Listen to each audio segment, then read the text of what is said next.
Yeah, the James Lang theory of emotion is proven by the fact in Sebastian Junger's book, for example, one of the first words talked about a true understanding of post traumatic stress disorder.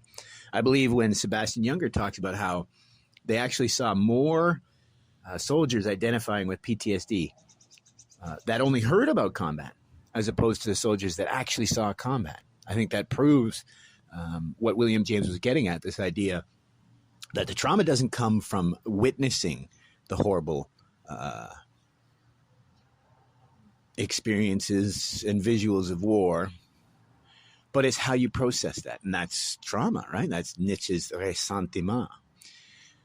It's the idea that it's not what we see, it's not what we experience, it's how we not only interpret it, right? Whether we're present and actually reacting to the current situation or reacting to something that happened in the past and applying that same template of emotion and reaction to this new situation.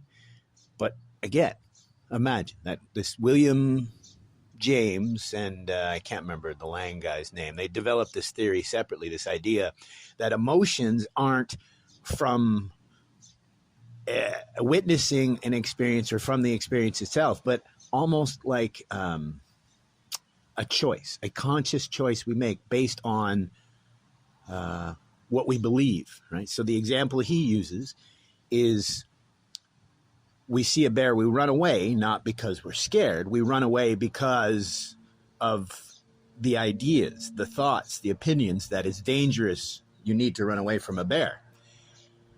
And so the running away and the embracing of these ideas that you should be scared is what creates the physical response that we consider emotion, the increased adrenaline rate, heart rate, all of that idea.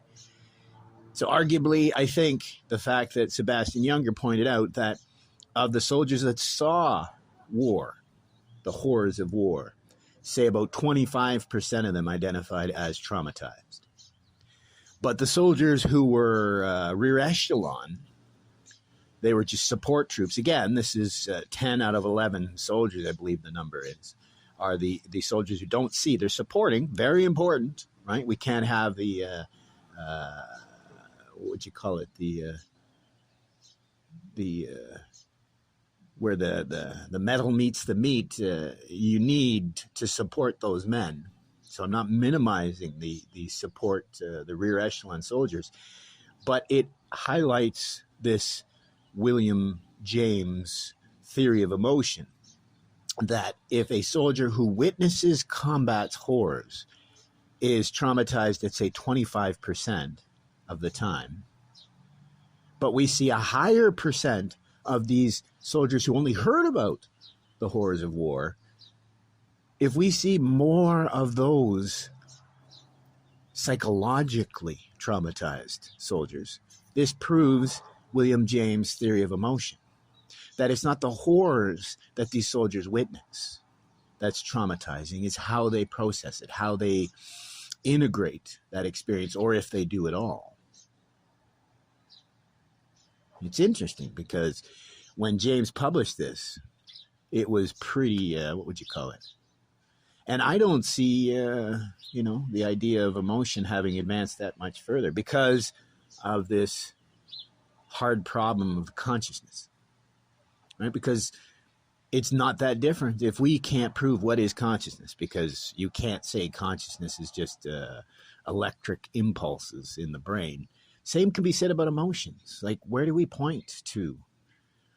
What is these emotions? People will say it's the flushing of the skin, it's the increase of adrenaline. But as James said, it's actually something nascent that creates that reaction. It's something ephemeral. It's a thought. It's an opinion that creates the physical response.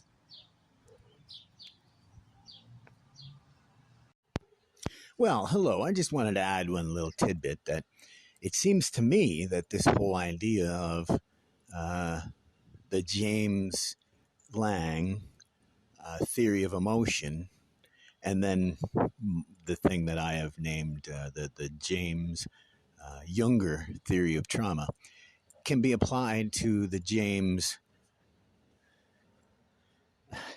well, we'll just say it could be applied to the idea of religion, right? So I've always said that it doesn't have to be true as long as it's not a lie, but as long as you follow it with faith, devotion, commitment, compassion. The argument is religion is something that we have never been able to shake. Look at the last 20 years. I mean, as someone who studies this stuff, I don't think there's been a more exciting time because we saw the dawn of these toxic atheists, or I can't think of the word. What do they call them?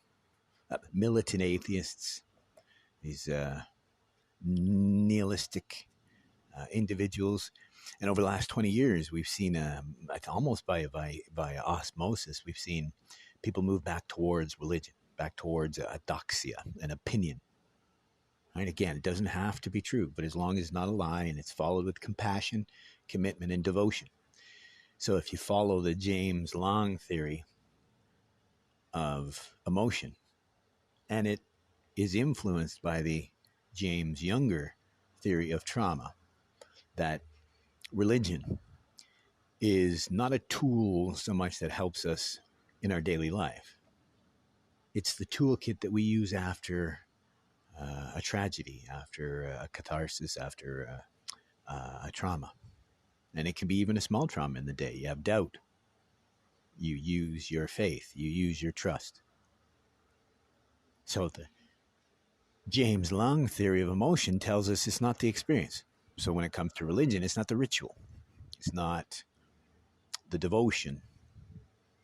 Yeah, I guess it is actually. It's not the ritual. It's not the religion itself. It's the fact that we believe, the fact that we have trust, the fact that we practice with devotion and commitment and confidence. And as I've said, it seems all religions are true if they're followed with this same ethos, as long as they're not a lie, as long as they're sourced in compassion and love, chesed, agape, carnitas. Caritas. I'm sorry, I always mix up carnitas and caritas. Just never mind me. But it's a scary thought that what Nietzsche was trying to warn us about, that religion is based in what we believe. As Nietzsche said, Gott ist tot, because we have killed them. We don't believe. It's Neil Gaiman's plot to his book American Gods. This idea that a God's power is sourced in our belief, right? And truly it is sourced in our belief, because before we even believe in religion, when we're young, we believe in our consciousness. We believe in the meta being that is humanity. We believe in our soul.